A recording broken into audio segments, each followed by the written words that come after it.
Bismillahirrahmanirrahim. Assalamu alaikum. I'm Javeria Sahar and you are welcome to this talk show that has been organized by Department of Political Science through the platform of Web TV LCW.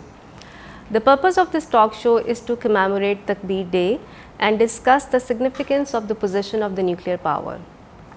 Pakistan declared itself as a nuclear power on May 28, 1998, and since that day, we as a nation are proud of this fact that our defense is invincible.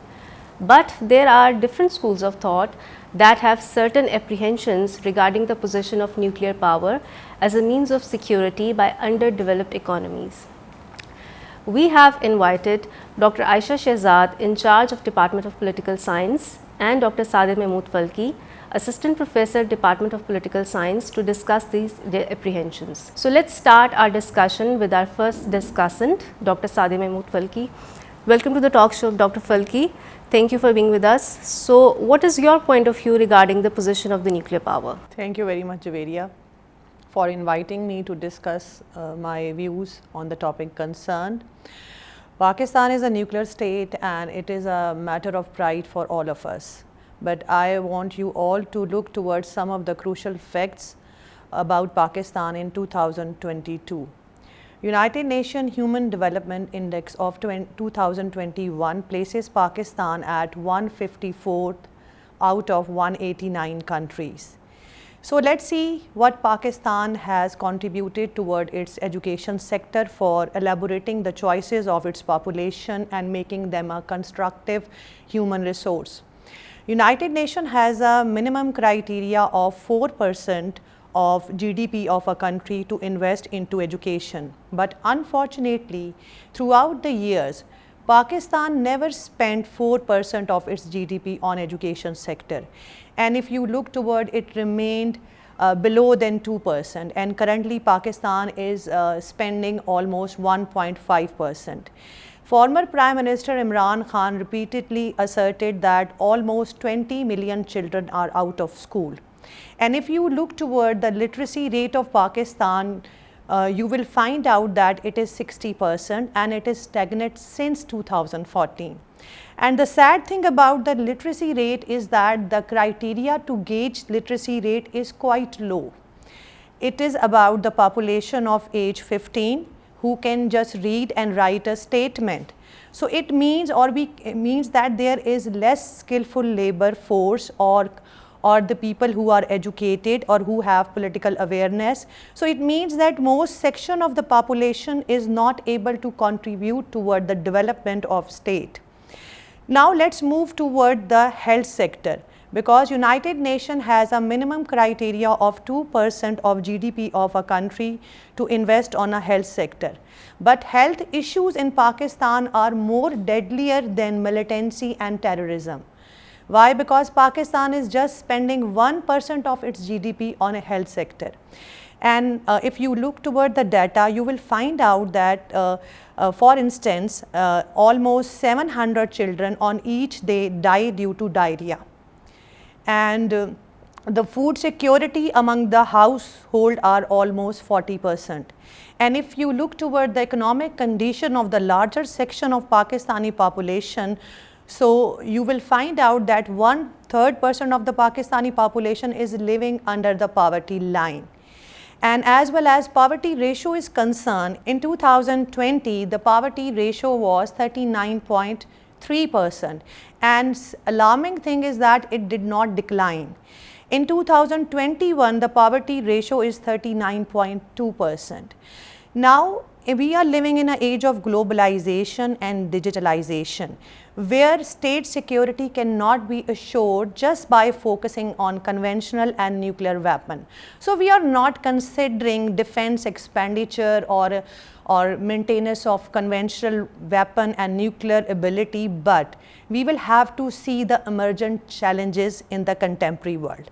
Those are food insecurity, those are about human security, environmental security, and United Nations has recently identified a concept of human security which is largely comprised of 7 components. It is about the political security, economic security, food security, environmental security, political security, community security, personal security. Because the idea is that until or unless state is not providing mechanism and processes to defend and protect the right of the individual, a larger or a broader concept of security will not be implemented or achieved.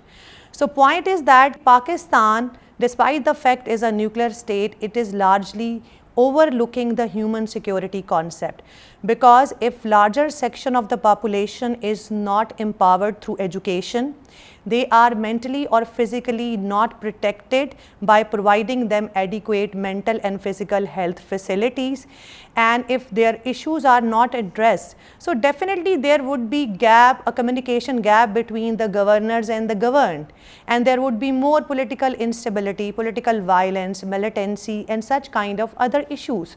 So a state and its people cannot feel secure if they are not working human security. So my point of view is that yes, conventional and nuclear weapons are important, and it played a decisive role in the past for Pakistan, but contemporary challenges are more about the human security. Thank you very much. Thank you, Dr. Sadia, for your comprehensive answer. And now I will move towards my next discussant, Dr. Aisha Shehzad. So, Dr. Aisha, what is your point of view? Thank you, Javeria, for giving me an opportunity to share my views.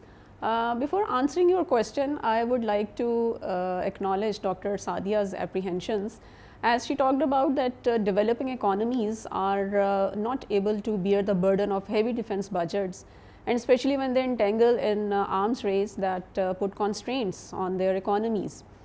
But the thing is that reality is slightly different, and the states like Pakistan, which is having a unique geostrategic location, that needed nuclear weapons.